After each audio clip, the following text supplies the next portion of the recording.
Hey, True Seekers, welcome back. It is still April 15th, 2015, tax day here in the United States. And for tax day, we're getting a special hoax of a story.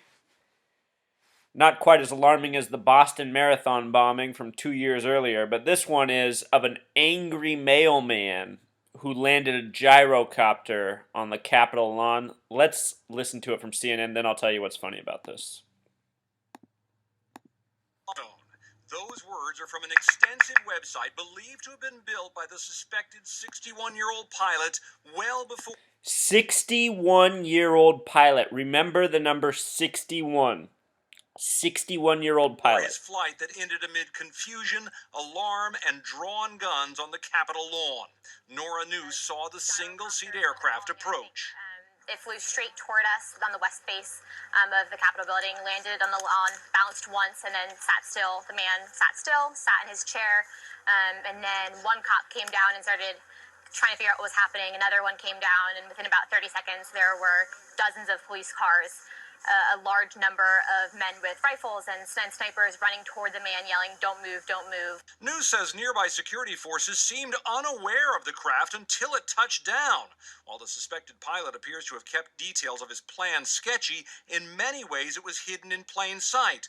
Not only did he have his website, he had talked extensively to the Tampa Bay Times, which in turn reported that he was previously questioned by the Secret Service. His website says he even sent an email to President Obama before taking off, insisting he was no threat and didn't want to be shot down. He was just a protester on a mission.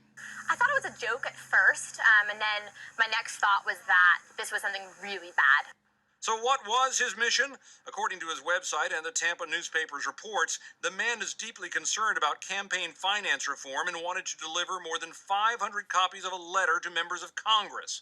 The website says he was prompted to take dramatic action following the suicide of his son over unrelated matters. It says the pilot worked on this attention-grabbing protest for well over 2 years, and in that time he bought his aircraft, learned to fly it, and plotted his path. A flight that ended in a daring dive toward the Capitol. This notion that he informed the White House and others that he was going to do this before he took off really matters, because think about this.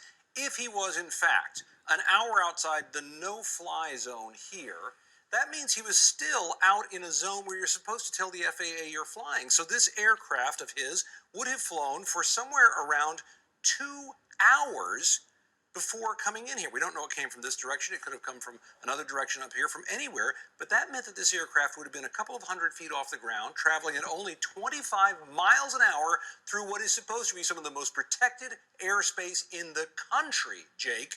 And yet, through all of that, he managed to come not only right down here to where the Washington Monument is, the White House is, the Smithsonian all through here, all sorts of departments of the government through here, and the Capitol, to touch down right in front of the U.S. Capitol.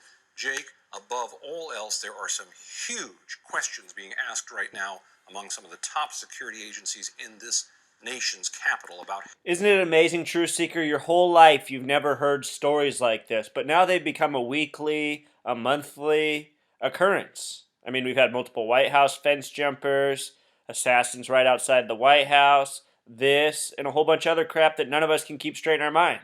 You know, I'm probably the one person in this country that's paid the most attention to the media in the last year. Anybody who's spent more time than me, I am super impressed. But I mean, even my point is, spending all this time paying attention, I can't even keep it all straight because it's so overwhelming. It's so overloading. But what I want you to focus on is that they said he was a 61-year-old, 6'1". The name Doug Hughes with Pythagorean gematria, S exception, is 61. Without the S exception, it's 52. Another number we've seen a lot of. The gematria for Gyrocopter is also 61. So get this, Gyrocopter 61, his name's 61, his age is 61. And what does the name Doug Hughes remind you of? Probably Howard Hughes, the man who liked to fly. Another Hughes. Howard's a 33 name, by the way, True Seeker. Howard Hughes, Doug Hughes. And with regards to Doug, it has that gematria 47, like the word president. All of these stories hint at something coming for the president. The word gyrocopter with simple English gematria sums to 142, just like President Obama. This is a number of much importance. If you write out 42 and sum it, it sums to 142. If you sum out 30, or if you write out 39 and sum it, it also sums to 142. The word terrorist is 142. This is a number that has significance to these occult numerologists. Look at also how President Obama in Jewish gematria equals 477. 47 is the president number. The White House is on the 77th meridian. Remember, there was a blackout in the White House on April 7th, 47. You get it? A blackout in the White House. Get the black cat out of the White House, you know. Again, True Seeker, it's April 15th. Lincoln once died on this date. He died in Ford's Theater. That theater was reopened in the year 68, the year MLK was assassinated on April 4th, 4-4. We now have the 44th president who reopened Ford's Theater when he became president. February 11th, 2009, the 42nd day of the year. That was the first time it had been reopened since it was closed after being reopened. So if you can follow that, it was closed after Lincoln was assassinated. It was reopened in 1968 for the first time. MLK was assassinated in 1968. 9 years later, it closed again in 77. Then Obama reopened it in 2009.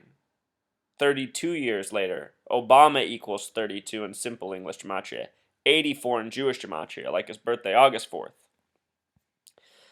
The numerology of the date Lincoln was assassinated on, 4/15/65, has a numerology of 84, connecting to Obama. The point I'm trying to make is how all this stuff is part of a coded circle of numbers.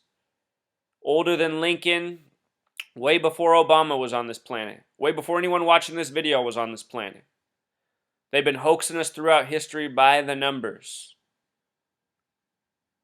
So here it is. I mean, everybody who watches my video blog has this knowledge to share and help spread, and that's what we have to do. Because this pattern is undeniable.